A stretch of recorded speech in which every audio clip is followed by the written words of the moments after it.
Hello, awesome people. I hope you are having an amazing day today. So today I wanted to do a review of H.P. Lovecraft's short story Memory. I'll link it to you online in case you're interested in following it along. It's a short flash fiction, so it's only like 3 or 4 paragraphs long. It's very fast and such. And so you're right.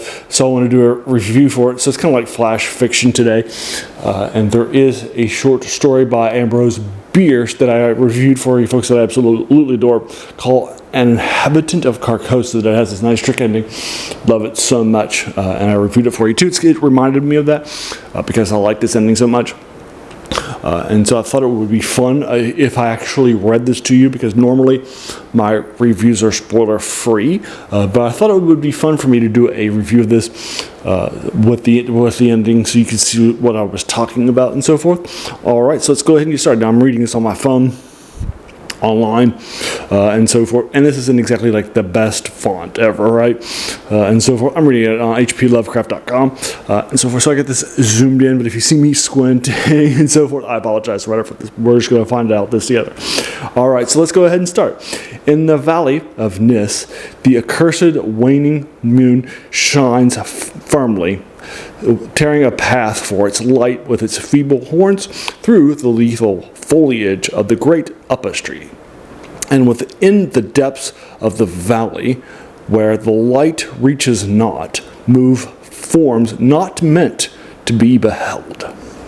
Rank it is the herbage, or on each slope, where evil vines and creeping plants crawl amidst the stones of ruined palaces, twining tightly about broken columns and strange monoliths, and heaving up marble pavements laid by forgotten hands, and in trees that grow gigantic in crumbling courtyards leap little apes, while in and out of these deep treasure vaults writhe poisoned serpents and scaly things without a name. Vast are the stones which sleep beneath coverlets of dank moss, and mighty were the walls from which they fell. For all time did their builders erect them, and in sooth they yet serve nobly. For beneath them from the grey toad makes his habitation. At the very bottom of the valley lies the river, then whose waters are slimy and filled with weeds. From hidden springs it rises, and subterranean grottos it flows, so that the demon of the valley knows not why its waters are red, nor whither they are bound. The genie that haunts the moonbeams spoke to fire demon of the valley, saying, I am old and forget much. Tell me the deeds, that aspect and name of them who built these things of stone.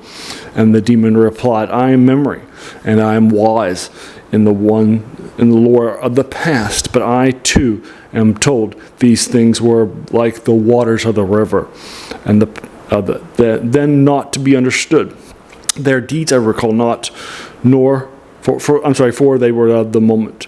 Their aspect I recall dimly, for it was like that of all the little apes of the trees.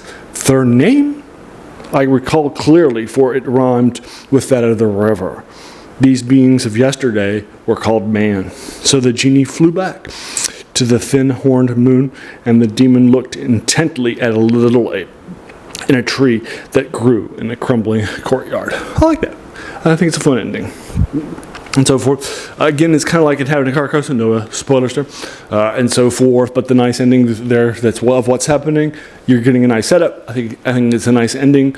I love that surprise ending that happens there. I love it lots, and so forth. And so I'm probably going to be with this 9 out of 10. It's not Inhabitant of Carcosa levels, right? But then again, Ambrose Bierce is a better writer than Lovecraft. Sorry to offend, because Lovecraft is my favorite writer for a longer time. But Bierce, I think, is a better wordsmith. Go back and read Bierce, and you'll see him use words and phrases and so forth, and turns, twists. Is that he's a better wordsmith. Love him lots. And so I think that Inhabitant of Carcosa is the better short story than this one is. But this is, I think, a strong step. And really good. I read it last night for the first time. If you haven't, hopefully you'll have gotten through my reading of it on my phone. and then you'll like it too. And if you want to go ahead and read it again, I'll link it to you below for Things That's Memory by H.P. Lovecraft. The shorter short fiction today would be called flash fiction for you folks. But there you are. So what did you think of this? And do you agree or disagree with my 9 out of 10? Let me know in the comments below whatever your thoughts are. And you can talk about spoilers because I gave the reading. All right, so there you are. If you like this video and you want to hear more, please hit the like button, the bell icon to be notified of all my videos, the subscribe button, and then also let your friends know too, so they can watch this. Lovecraft friends. This is more of a fantasy, I think, with genies and demons, and it's a post-apocalyptic world. So I feel that this is more, you could be fantasy fans rather than horror fans that are typically, Lovecraft and such. I like it lots. But there you are.